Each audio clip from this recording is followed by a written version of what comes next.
नमस्कार, one India Hindi में आपका स्वागत है। मैं हूं आपके साथ मृदुल चंदेल। पंजाब में अगले साल होने वाले विधानसभा चुनाव के लिए शिरोमणि अकाली दल ने अपनी तैयारी शुरू कर दी है। इसी कड़ी में पार्टी ने अगले साल की शुरुआत में होने वाले विधानसभा चुनाव के लिए शिरोमणि अकाली दल ने अपने उम्मीदवारों की पहली लिस्ट जारी कर दी है। पहली लिस्ट में अकाली दल ने 64 उम्मीदवारों के नामों का ऐलान किया है।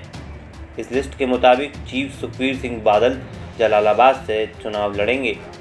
पार्टी ने गुरदासपुर सीट से गुरबचन सिंह बबैली को उम्मीदवार बनाया है। उनके अलावा अमृतसर नॉर्थ से अनिल जोशी, अमृतसर वेस्ट से डॉक्टर दलबीर सिंह वर्का और अमृतसर साउथ से तलबीर सिंह गिल को चुनावी मैदान में उतारने का ऐलान किया है। अकाली दल ने लुधियाना सेंट्रल सीट पर प्रीतपाल सिंह पाली को अपना उम्मीदवार बनाया है, जबकि लुधियाना वेस्ट से महेश चंद्र सिंह ग्रेवाल और लुधियाना ईस्ट से रणजीत सिंह गिल को टिकट दिया गया है। इसके अलावा मोगा सीट से मखन बरजिंदर सिंह और फिरोजपुर ग्रामीण से जोगिंदर सिंह जिंदू को चुनावी मैदान में खड़ा किया गया है।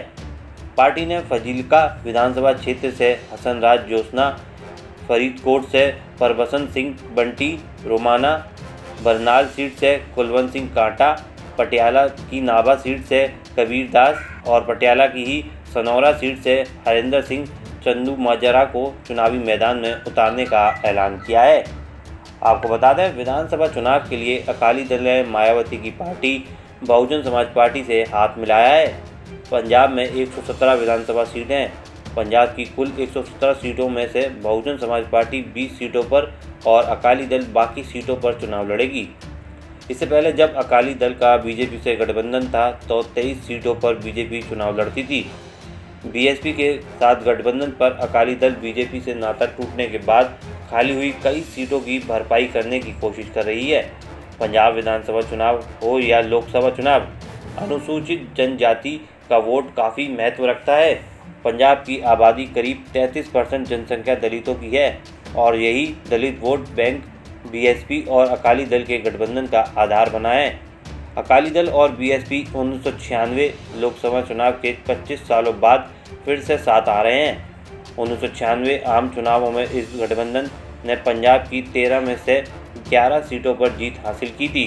बीएसपी चुनाव में सभी 3 सीटों और अकाली दल 10 में से 8 सीटों पर जीती थी। 2022 का चुनाव अकाली दल के लिए बेहद अहम है। एनडीए से अलग होने के बाद विधानसभा चुनाव के लिए अकाली दल ने मायावती की बीएसपी से गठबंधन किया है। नए कृषि कानूनों के विरोध में अकाली दल ने पिछले साल एनडीए से अपना नाता तोड़ दिया था। वहीं केंद्रीय मंत्री हरसिमरत कौर बादल ने भी अपने पद से इस्तीफा दे दिया था। गौरतलब है कि कृषि कानूनों के मुद्दे पर अकाली दल ने एनडीए सरकार से बाहर आने का ऐलान किया था। पार्टी ने बीजेपी के साथ करीब 2 दशक पुराना रिश्ता तोड़ दिया था। 1992 तक बीजेपी और अकाली दल अलग अलग चुनाव लड़े थे, लेकिन 1997 में बीजेपी अकाली दल ने पहली बार एक साथ चुनाव लड़ा। तब से 2020 तक दोनों पार्टियां साथ साथ चुनाव लड़ती आ रही थी। इस खबर में फिलहाल इतना ही। बने रहिए वन इंडिया हिंदी के साथ।